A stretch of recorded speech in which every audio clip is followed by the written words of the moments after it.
કલોલથી મહેસાણા જતી વખતે જે કારને અકસ્માત નડ્યો કે જ્યાં જે કલોલથી મહેસાણા જતી વેળાએ આ ઘટના બની, જ્યાં કારને ટક્કર વાગી, જ્યાં બિલેશ્વરપુરા નજીક ટર્બાએ મારી હતી આ ટક્કર। કારમાં બેઠેલા 3 વ્યક્તિઓને નાની મોટી ઈજાઓ થઈ છે, જ્યાં કાર ચાલકને હોસ્પિટલમાં દાખલ કરવામાં આવ્યો છે।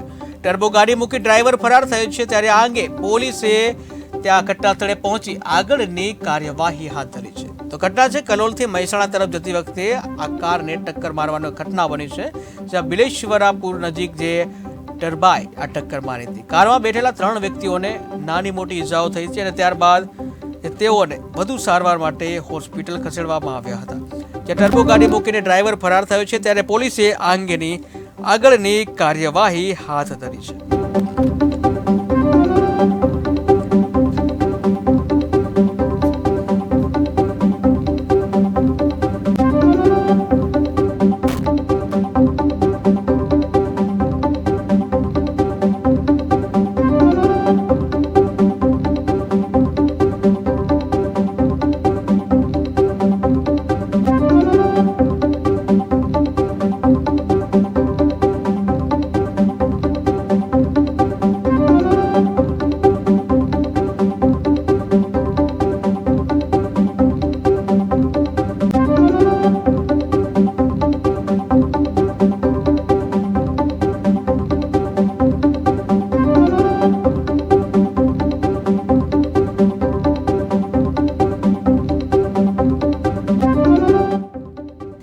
ત્યાંથી ફરાર થયો છે અને પોલીસે આ અંગે કાર્યવાહી કરી છે।